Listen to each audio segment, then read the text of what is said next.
Hello and good morning and happy Monday.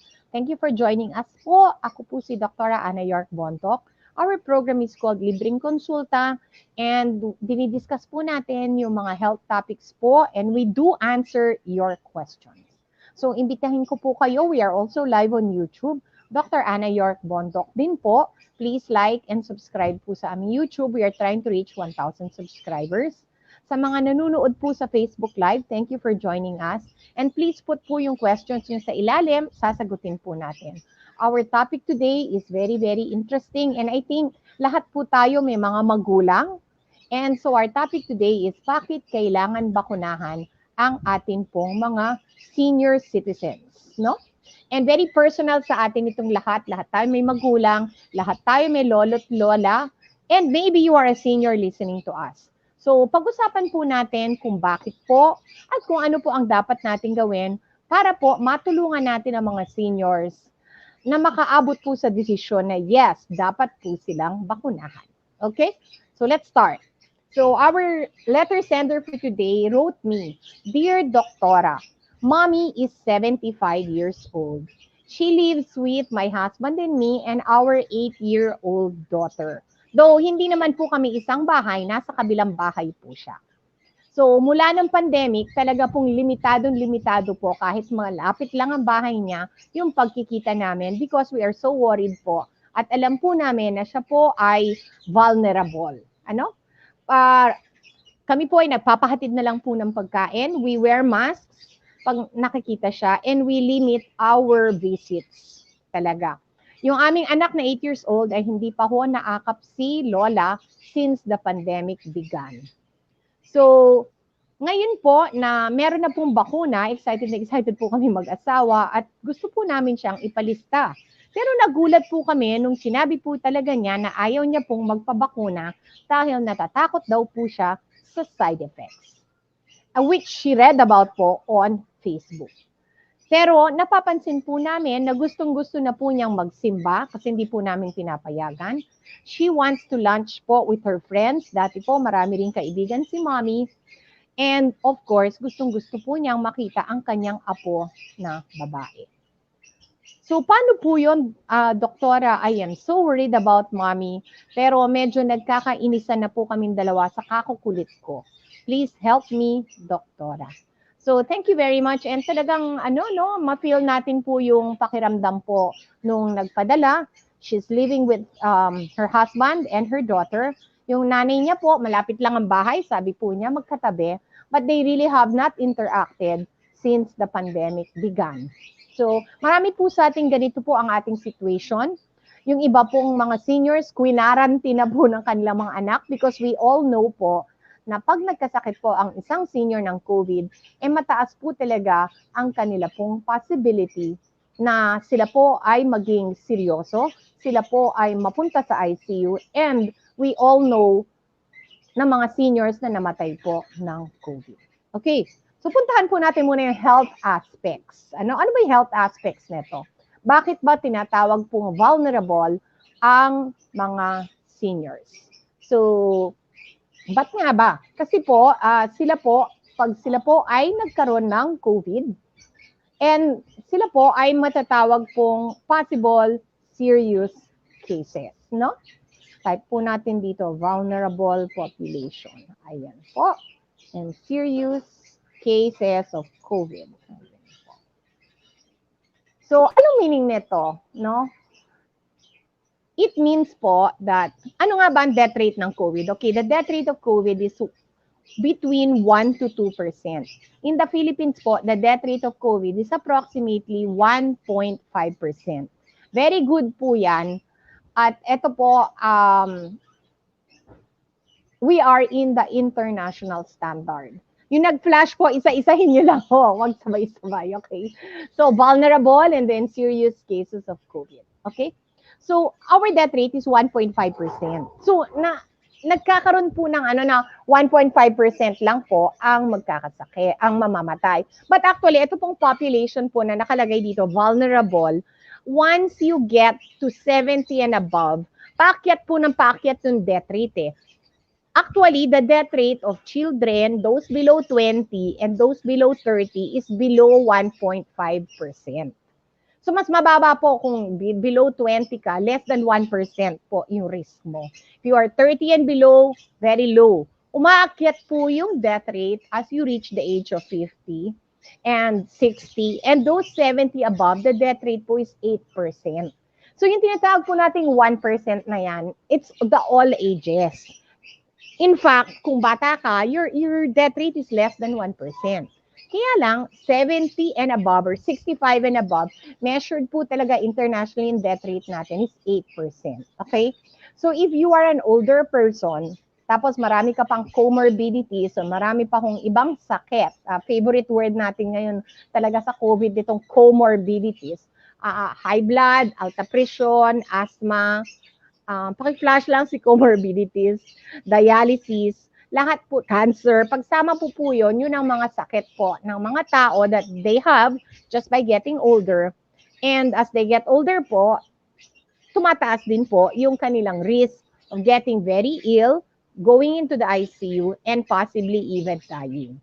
So the risk of dying is 8% for those po 65 and above. Okay? So yun lang po yung gusto kong ipaliwanag. For those who are saying di naman nakakamatay ang COVID, ano ba, 1.5%? Ililinaw ko lang po that 1.5% is an average. Lahat po yun, all ages. Okay? And it is going up significantly as you reach the senior age. Okay? So talagang vulnerable, serious, comorbidities, yun po talaga yung ito po talaga ang words and conditions po ng COVID for the elderly population of the Philippines. Kaya po for more than 1 year, minungkahi talaga ng gobyerno, you cannot go out. Okay? So, alam na ho natin lahat yun eh. But I think there's something that I'd like to emphasize sa regards to the seniors.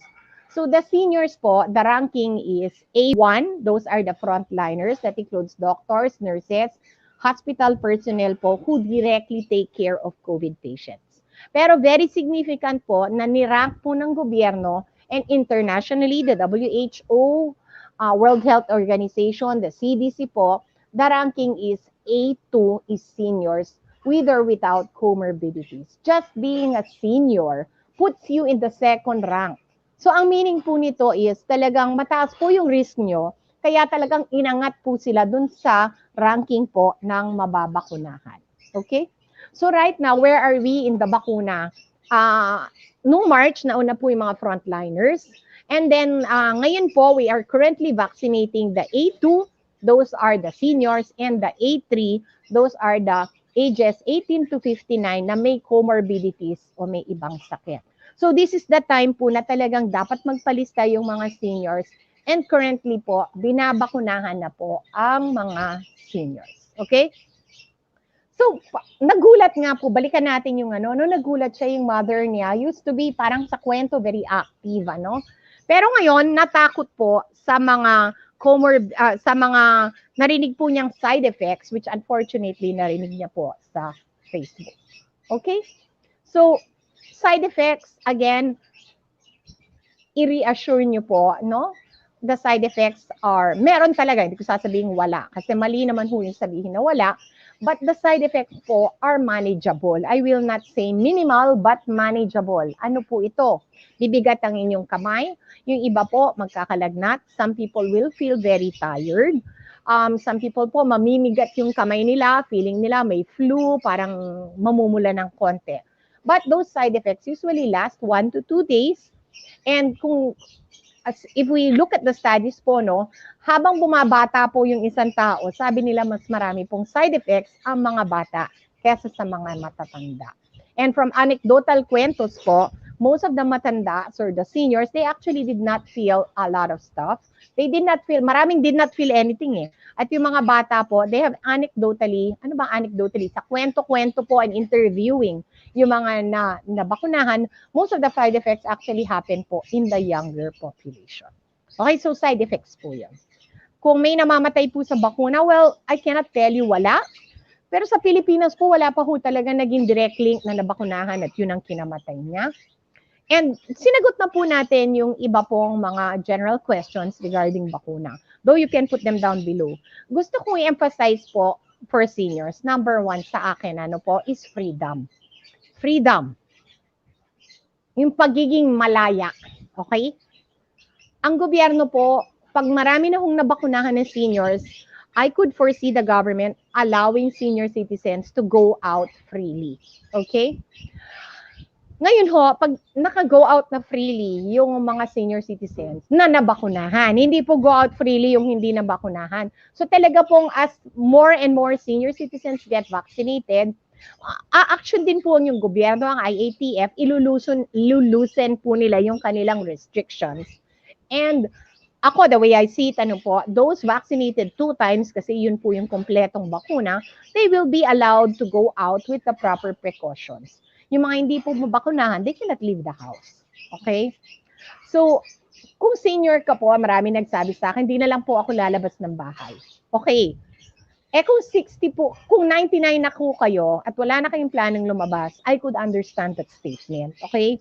Pero kung 61 ho kayo, or malakas ho kayong 70, malakas kayong 80, are you going to spend the rest of your life inside your house? At kaya nyo po ba yun? Tingnan nyo po, no? Balikan na natin.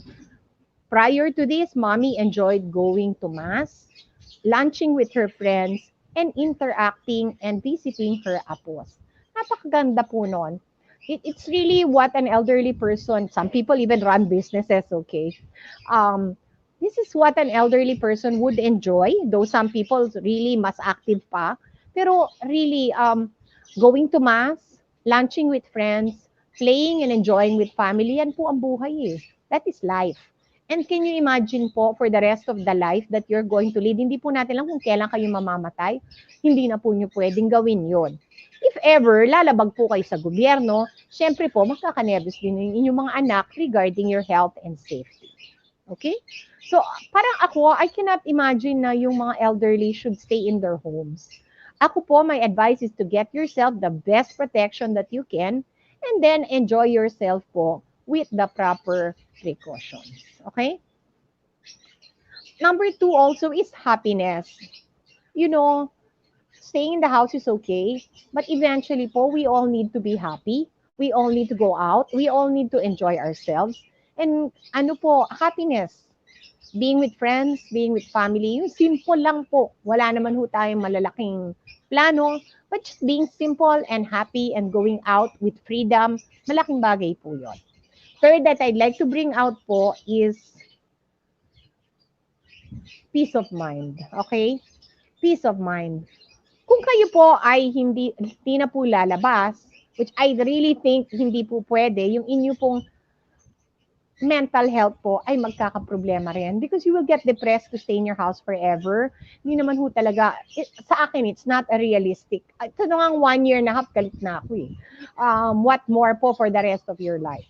And kung kayo naman po ay lalabag sa gobyerno and you will go out despite not being vaccinated, ano naman po kayo ang magiging pakiramdam po ng inyong mga anak? Of course, they will be worried about mommy and daddy. How about your barkada na bakunado na lalabas? Gusto kaya nilang isama ka, an elderly person na alam nilang high blood and diabetic, pero nahihiya lang ho silang sabihin sa inyo na stay home, hindi ka pwedeng sumama sa inuman kung piyestahan, kasi they are worried po about you. So, peace of mind of yourself and your family is very important. Another thing that I'd bring up po is yung mga apo. Pwede ho bang bumisita ang mga apo sa isa pong senior na hindi nabakunahan? That's a very good question. Kasi po, most of the bakunas, they are not for children. 18 and below, hindi pa po nababakunahan yung mga yan. So it's possible that they might get mild COVID and that they might pass it on to the seniors. So children are not yet allowed to be vaccinated. Therefore, the apo seeing the parents of the parents or the grandparents is indeed a big risk. Okay? So, having mentioned that, first of all, I mentioned the health benefits, possibility of death. Number 3, freedom. We need to get out of our house. Number 4, happiness. Number 5, mental health. And number 6, peace of mind po ng inyong pamilya. So how do we move forward from this worried about side effects? Baka ho na may mamatay, dito na lang ako sa bahay. Okay, my best advice, number 1 po is don't fight. Try to talk quietly at hindi po maging emotional si mommy at hindi rin po kayo maging emotional. Kasi pwede hong magkasamaan ng loob eh. Ang advice ko talaga is present a good argument or present the facts. Number 2 po, baka naman ho hindi lang marunong magpalista. The internet is scary for elderly people. Tulungan po. Number 3, correct the misimpressions po. Yung mga Facebook, hindi po yan ang tamang balita. That is not the proper source of news. And kung napapansin nyo ho na yung barkada ng nanay nyo sa Facebook, puro anti-vaxxers na lang, it's time for you to step in and do something. Number 5, be a good example. Kung kayo po ay mababakunahan na po sa opisina, Mami, magpapabakuna na po ako. And nakikita po nila may employee po ako na bakunahan na sa Quezon City. Yung daddy at mami niya po na ninenervyos, lumakas po ang loob nung nakita po nilang bakunado na po si empleyado. Si empleyado naman lumakas yung loob dahil buhay pa raw ako. Okay? Tapos, so, mami and daddy niya po were seniors and her husband decided to get vaccinated. So, yung magiging action niyo po ng asawa niyo is very important. And lastly po, point out yung mga seniors na kilala po ng mami nyo, baka yung buong barkada niya po nabakunahan na. So sabihin nyo po si tita, si tito, i-point out nyo po sa Facebook na bakunahan na. Huwag po tayong magpahuli, mami, para makapagbakasyon na po tayong lahat at makalabas na po tayong lahat na safe at wala na pong inaalala. So sa mga may parents, may grandparents, it is very important na po magpalista. A2 na po tayo. We are A2 and A3. Those are the seniors. And those 18 to 59 na may ibang sakit. And sana po magpalista na po kayo. Is it possible na magpalista in 3 months? Yes, it is possible also. Kaya lang, marami na ho kayong magiging kasama doon. Magkakatulakan na po. May mga bata. Right now po, it's only the seniors and the 18 to 59. As we keep moving forward po, dadami po ng dadami. So it would be better po kung talagang gusto niyo na pong magpabakuna ngayon na po.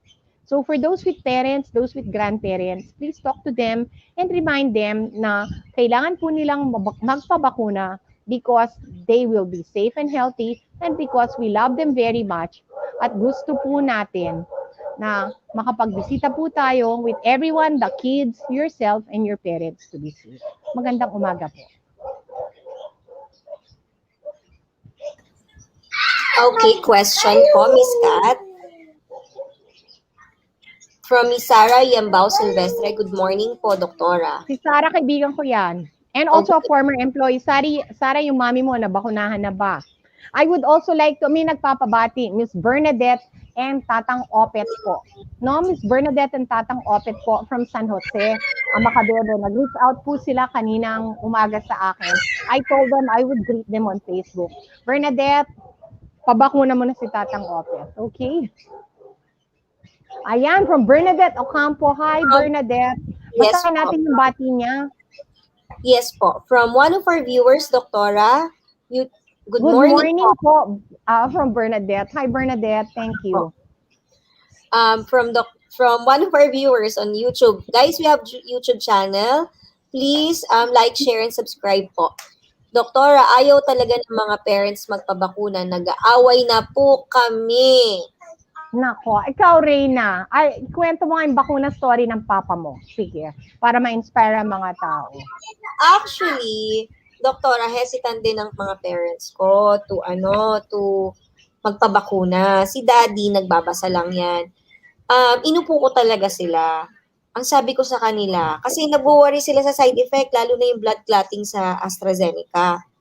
So I told them, when we always have a table discussion when we're having lunch or dinner. So sabi ko sa kanila, ganito lang yan.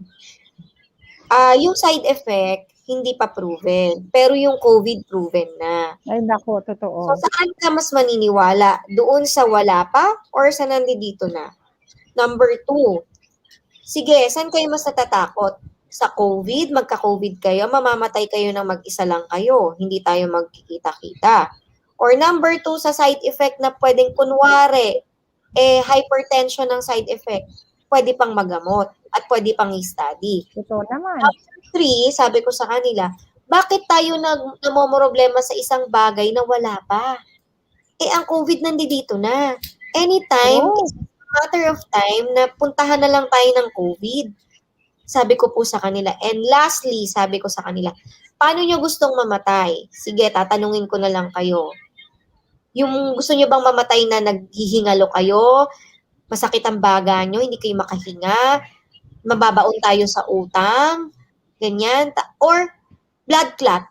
Kunwari, blood clot is talagang proven na at wag naman sana na side effect ng bakuna. Ang blood clot, pag namatay ka, atakihin ka na lang sa puso, tapos na. Tapos That's na. it. So sabi ko, anong gusto nyo? Maging practical or maging tayo dito? Maging magkumahog tayo at maghanap tayo ng natakot sila, doktora. Sa So they sinabi. move forward. Kumusta naman yung pagbakuna ni Daddy? Okay siya. Doktora, mas wala nga siyang nararamdaman kaysa sa akin. This is my Actually, second week. Oo nga This is my second week na meron, kung maririnig niyo po mga viewers yung boses ko, medyo may sign of sipon because of the, yun nga po, sa AstraZeneca naman po ako na bakunahan. Pero my parents and everybody here in our household nakapila na po for bakuna. I suggest po, kung nagbigay po ng liwanag sa inyong aking konting explanation, pag-isipan nyo po. Pag-isipan nyo rin po na mahirap po talaga maghanap ng ospital ngayon. Maniwala po kayo sa amin ni Doktora. Napakahirap po. So, yun lang po ang masasabi ko. Thank you for sharing that, Reina, that your parents moved from being worried to deciding to have a vaccine, and then finally tapos na and wala naman silang naramdaman. Talagang alam mo, yung mga nagsasabi sa akin na wala silang planong lumabas ng bahay, ilang taon kaya yun? Forever? I mean, kung maikli na, let's say you're 85. Ito yung lolo ko, yung kapatid ng nanay ko actually is 86. Sabi niya, kung mamatay daw siya ng bakuna, 86 na daw siya, so what? Pero kung mabuhay daw siya ng 5 taon, he doesn't want to stay in the house. Marami siyang kapoker, meron siyang business, at nagta-travel pa siya. So go, diba? Tama ka dyan, Doktora. Napakaganda. Yun ang sinabi niya. Actually, sabi niya, biniro pa ako, baka daw siya may plano mag-asawa. So, manahimik daw ako. Natatawa din ako sa daddy. Ba? Opo. Ang sabi ko, alam mo na mga pinsan ko yan, may mana yan. Just na. Alam naman natin yan. But it's a joke, but it means that the person still has plans for his life and does not want to stay in their house forever.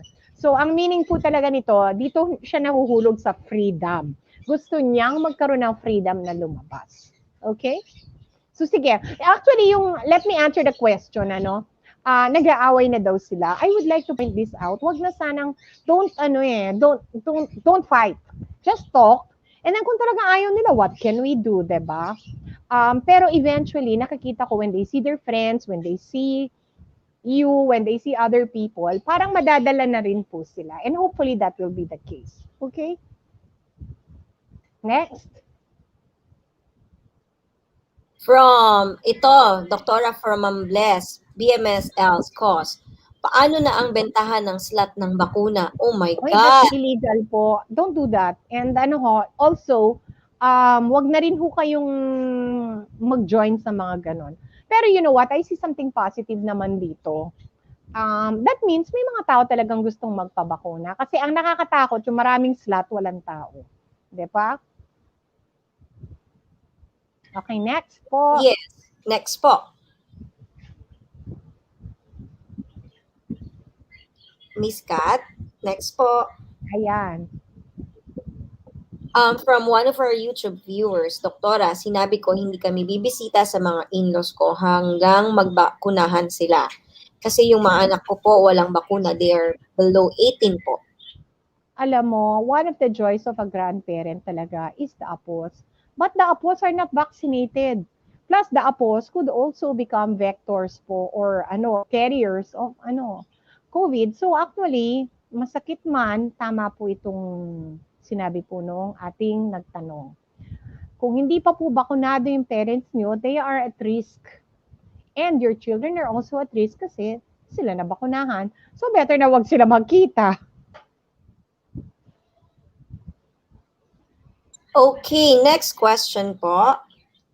Pwede na po bang magtanggal ng mask ang mga seniors pag dalawa ang bakuna from one of our YouTube viewers po? This is a very interesting question. And sa US po, the CDC has already allowed seniors or anybody na 2 times po ang vaccine to remove their masks and get together. Pero again, dito po sa Pilipinas, nakita ko po yung datos, I posted it, only 3.58% po. Sa Metro Manila pa lang yan, sa ibang mga places, even lower pa, ang nabakunahan ng first dose pa lang. So we are still not yet there. Pero eventually po, habang dumadami yung mga bakuna, I see this happening. Yung mga seniors po na dalawa na po ang bakuna, eventually, not now, pero eventually, will be able to remove their masks. Yung mga hindi na bakunahan, mag-mask kayo habang buhay. Okay, from Mr. Brian Gamboa Taro. Good morning po, Ninang. Hi, Brian, how are you? And kumusta na yung daddy mo? A good friend of mine, both Brian and his dad. Former Councilor Taro. From Mr. Jack Santos Tupas. Good morning, Dr. Ana. Got our first dose ng husband ko already. Andito sa amin mom ko na senior with CKD. No matter how we encourage po na magpabakuna siya, kaso very hesitant dahil sa takot. Gawa na rin ng mga naririnig at nababasa sa social media. We have two kids pa naman sa bahay pa nakasama. Alam mo, number one, itong social media po, talagang yan, a source of much disinformation and fake news. Mabuti kung sana sa social media, DOH at saka WHO ang binabasa. Unfortunately, kung ano-ano talaga yung napupunta sa newsfeed mo eh. Kahit hindi mo click, may darating eh. So talagang, it's true, it's happening. Yung tinatawag po nating radicalization and fake news on social media. Second issue po na gusto kong i-bring up sa inyo, paki-flash lang para makita ko yung mga issues ha. Yung chronic kidney disease, I hope hindi naka-dialysis si mother kasi kung naka-dialysis po yan, then you have to keep going to the dialysis center at marami na hong na-positive doon sa loob ng dialysis center. Not from the center but I guess from other people. At masama po ang immunity, mababa po ang immunity ng mga tao with chronic kidney disease. That's why it is considered one of the A3 comorbidities, chronic kidney disease. So mababa po yung immunity ng inyo pong senior. Number 3, you have kids, so that's another issue. And number 4, I'm sure you and your husband are working. Nabakunahan na ba sila? That's good. Kasi kailangan din po namang magtrabaho. So my advice, be patient, explain the problem, and then hintayin po natin, baka darating pa po siya doon. Maybe somebody, maybe her sister, maybe somebody she trusts, might be able to help her move along. Tsaka talagang just itong social media, walang naitulong. Okay? From one Hindi of our... naman sa wala, pero marami kasing fake news na napupunta sa harap ng mga mata ng tao. And sometimes, syempre hindi rin naman sila doktor, 'di ba? So they would and some of the fake news really looks like the real news. Kumbaga, may mali siya na rin eh.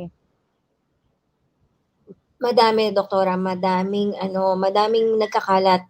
Tsaka yun na nga ang sinasabi ko eh. Saan kayo mas maniniwala? Ang daming fake news, ang dami. Saan kayo Grabe. maniniwala? Yung balita na yung kapitbahay mo may COVID and you're just right next to their door? Or yung nababalitaan mo na huwag kayo maniwala kasi parang flu lang din yan. Okay, Or if it's pandemic, all of these things. yes, Tayo mismo, we yes. saw it.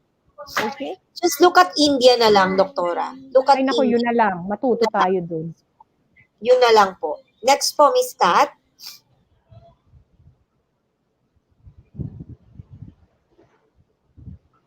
May dapat, from one of our YouTube viewers, may dapat po bang preparation ng mga seniors before and after bakuna? That's a good question. Ano po? No, seniors, especially those in very good health, They just walk in po, pwede na po silang mabakunahan and then walk out. Meron naman hong procedure ang DOH which I like. Yung talaga pong imo-monitor naman yung mga tao, kukunan po kayo ng presyon, kausapin po kayo. And then later on, you will rest for 15 minutes and then by the time you go home, parang you are reassured that you are okay. I like that procedure actually. So kung wala naman hong talagang sakit or controlled naman po yung sakit nyo, what is the meaning of controlled? Halimbawa po, may high blood kayo pero umiinom naman kayo ng maintenance, may diabetes kayo pero naka-insulina naman kayo, then there's really no need to have a check-up or any preparation. Just go there and get yourself vaccinated. Ngayon, kung meron po kayong active na sakit, like grabe po ang high blood, sobrang taas po ng asukal, it might be good po to talk to your doctor. Pero in general po, there is no need for a checkup. Yung after naman po, i-monitor po kayo ng 15 minutes after your vaccination, and then you can go home po. I would suggest you take the day off rest. The next day, monitor niyo po yung sarili niyo. Okay? Next po, pwede na po from one of our YouTube viewers, pwede na, okay, let's wait for Miss Kat. Pwede na bang lumabas ang mga seniors pag natapos na ang 2 doses? Ay, Miss Kat, tapos na po ito. Actually, yung unang tanong was the mask. Ito, pwedeng lumabas. Sa akin the answer is yes. Sa akin. I think the government is just being cautious kasi as I mentioned, 3.58% pa lang in Metro Manila. So lower pa po sa provinces. Nagko-caution lang po ang gobyerno. But I see moving forward that those seniors po with 2 vaccines can leave the house. Those seniors with no vaccines, diyan kayo sa loob ng bahay. Talagang, I do not think the government will be allowing those not vaccinated to leave the house muna. So talagang malaki po ito. This is coming from the word freedom. Freedom po talaga, no? Paki-post lang. Talagang, the way I see it, the government is moving towards becoming looser with the restrictions once mas marami na pong seniors ang napabakunahan. Sana naman na kung wala kayong bakuna, seryosohin nyo po yung you have to stay at home. Hindi po maganda yung sneaking out. Ha? Yun po. Kasi safety nyo rin po yun. Alright? Okay. Alam mo, Reyna, ito lang and Kat, nakikita, and our viewers, nakikita ko, kasi people are still confined in their house na senior, so hindi pa po nila nafe-feel yung freedom issue. Kasi lahat naman ng mga seniors dapat sa bahay. Pero pag kumumpas na po yung gobyerno and the doctors and the DOH that those who are vaccinated can now leave the house, mararamdaman talaga ng mga hindi vaccinated yon, Reyna. Okay. Biro mo naman ikaw, Reyna, imagine naman that all your barkada left the house to go to the mass na lang. Wag na nating sabihin nagbakasyon nagsimba. Tapos si father bakunado, everyone's bakunado. And then you're staying there in your house. How would you feel? Naku, mahihiya talaga ako, doktora. Hindi lang yun. Hindi lang mahihiya, pero maiiyak na parang you feel so left out. Opo, pero kasi may iba talaga na okay lang kahit hindi ako bakunado. 'Di ba? Okay lang, kayo na lang. Yun na nga, ang mangyayari sa iyo noon, mental health kasi wala ka ng kausap. Yun na lang. Okay. Next po, Miss Kat. From Carolina Kauinga, Libiran. Paano po, doktora, kung nanggagamot sa puso ang isang senior, pwede po ba siya magpabakuna? Ma'am Caroline, dapat pong magpabakuna. Mas lalo pa pong dapat magpabakuna ang senior po na nagpapagamot sa puso. Kasi mas lalo pa pong, biro mo may sakit na sa puso, then mako-COVID, mas lalo pong serious. Okay?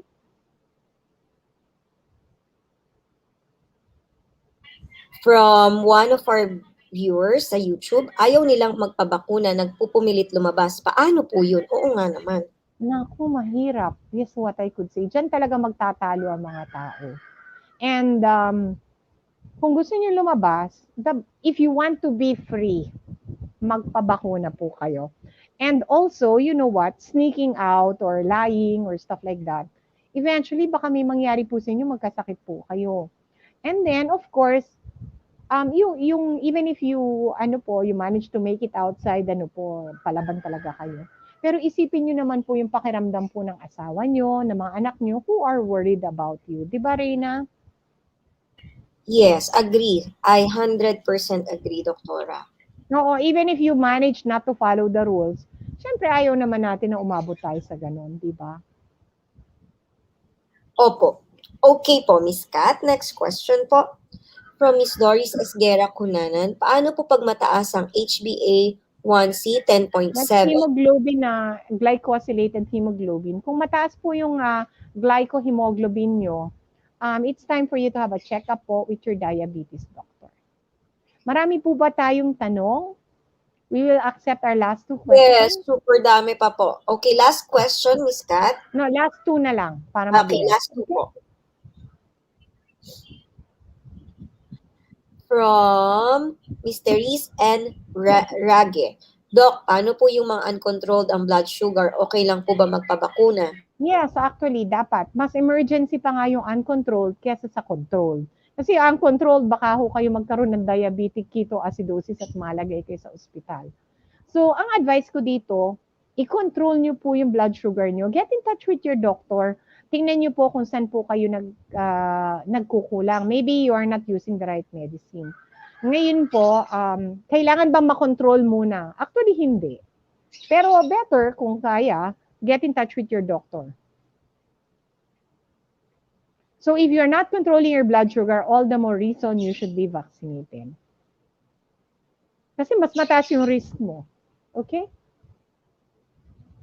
Mas mataas ang risk mo na maging serious po yung COVID nyo. Okay, from Mr. June Paras, this will be our last question. Doktora, good day po. Ask ko lang po, kung safe magpabakuna ang mga kidney transplant patient po. Salamat po. Actually, Sir June, this is a good question, whether you're a senior or not. At ito sa mga transplant patients, nakalista po sila as priority, no? For the non-seniors. My advice, since you have been transplanted, kung kayo po yon, most of these patients are on maintenance medicine. Meron pong nagpapareseta niyan. Do get a consultation. I-text nyo lang doktor nyo, Doc, magpapabakuna po ako. And it's better for you to get a clearance kung kayo po ay kidney transplant. Actually, hindi lang clearance Just get in touch with your doctor. May doktor naman din po kayo. I'm sure may nagpapareseta po na. Kasi maraming iniinom po yung gamot. Ang concern po talaga sa kidney transplant is not necessarily may side effect.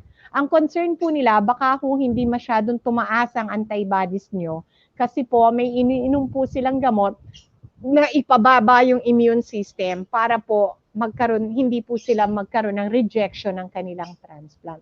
So hindi naman po, the concern is not the side effects of the bakuna. The concern is baka po hindi po umabot sila sa safety na makukuha from the bakuna. So advice for the kidney transplant, get in touch with your doctor. Sige, one more question para mabilis. Okay, one more question. From Ms. Leia Peña, Doktora, safe po ba magpa-vaccine kung may psoriasis? Yes, safe. That's a skin disease po. Kung meron po kayong iniinom na biologicals for your psoriasis, kasi po medyo rin they do take some immune modulating drugs sa psoriasis. Kung umabot na po kayo sa point na yan, again, consult your dermatologist. Okay? So sa inyo po lahat, if you have parents, if you have grandparents, if you are a senior, I would like to assure you, number 1, safe po yung mga bakuna. Number 2, try to talk to your parents and grandparents po in a nice way. And number 3 po, ikumbinsido nyo po sana sila o mag-usap po ng masinsinan explaining the safety po ng kanilang health. Number 2, yung kanilang personal freedom. Sana matapos na rin po ito at makalabas na po sila. Para po mag-enjoy naman po sila sa buhay nila kahit gaano kahaba o kaikli pa yon. And fourthly, para makita po nila ang kanilang mga kaibigan, magawa po nila ang gusto nilang gawin. And I think this is very important. Maaka po yung mga apo at mga anak nang wala pong inaalala. Ang atin pong peace of mind and mental health is very, very important for seniors and for their family. Maraming salamat po and maya po ugto po kay Kongan. Thank you.